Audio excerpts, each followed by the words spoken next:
Now we're going to do the inside wall here, and again, because this is an office as such, we need not to have the back of that steel wall exposed and the columns exposed and all that kind of stuff. So what I'm going to do is I'm going to build a wall here now. I'm going to run it so that the plasterboard and a portion of the stud work that we'll put in will come forward of the column here. That's what I'm looking at there. All right.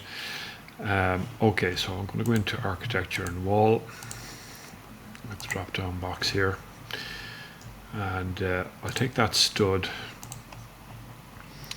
and we'll duplicate this, and we'll call this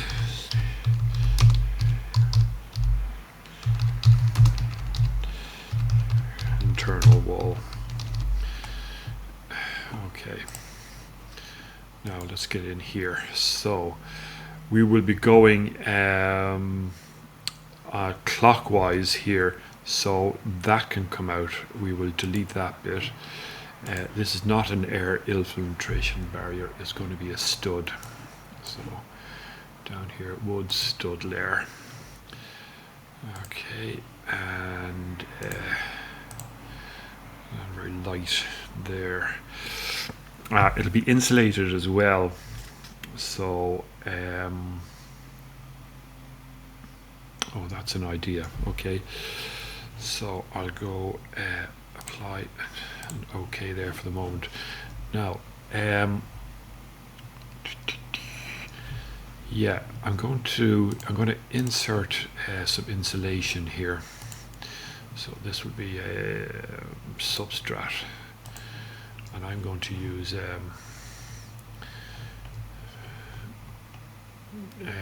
so it'll be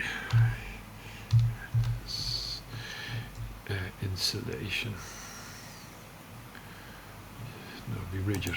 All right, and in the cut pattern in the background, it'll be solid, and the color will be our yellow. This one all the way down, 235. Okay, and I don't want to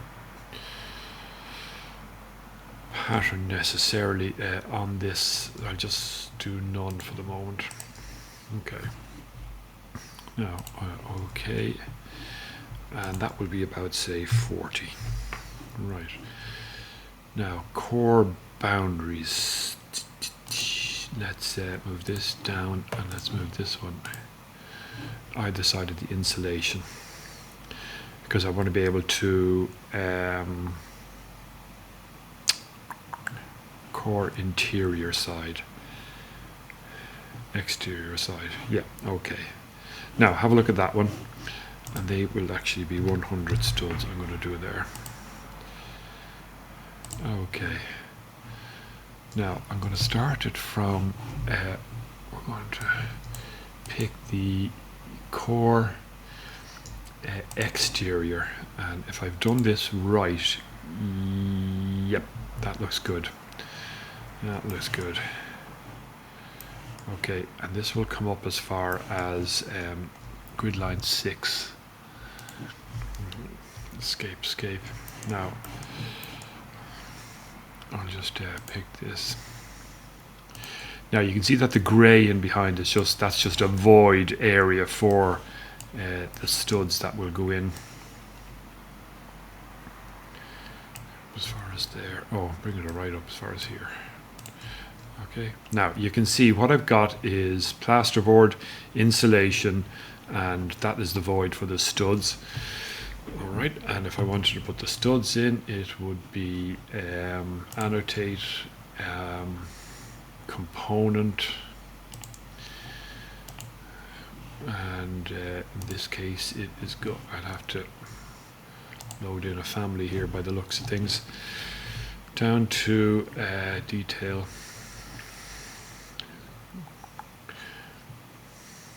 Detail items, and it is carxing metal timber. This one, timber framing. So it'll be section, something like that. 89 by 140. I'll just take that one. I don't think I'm in the right one here, but let me just position that, select it, edit, duplicate, and this will be 50 by 100. A 50 by 100 stud, so the width will be 50, and this will be 100. Apply. Okay. Now you can see, so I've got my studs there, and I can run those, picking at 450 centers. So copy, 50, and so on, so on, so on. Right, get the idea.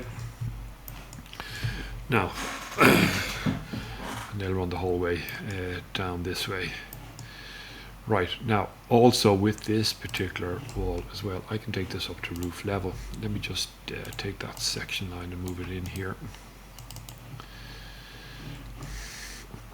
Now, the clever ones amongst you will know that I've got an exterior wall and an interior wall done here. Now, that needs to come up to approximately, we'll do the underside of the stud there, something like that. Okay, now let's get into the ground floor plan. Excuse me, and we're going to do that again. It'll be a wall, and again it'll go from grid line 5 this time. Why am I going from grid line 5? Because that's where the first floor comes in.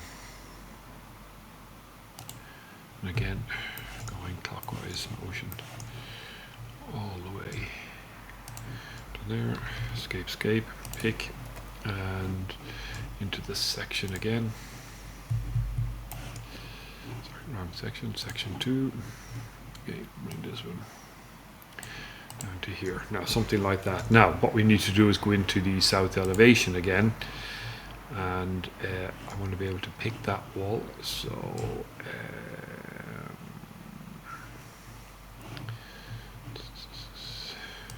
that one there for the moment. Section 2.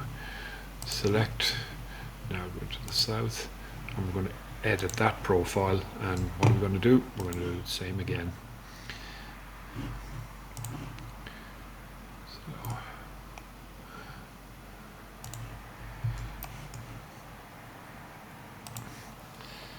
and that will be, select that, and we'll copy it multiple times.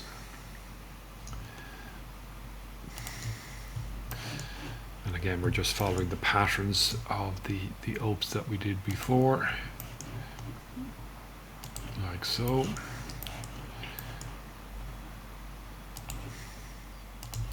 And if I finish that, now you'll see that I've got my ope here as well. So when I put in my glazing, I'll have the ope here, and I've got the ope there too.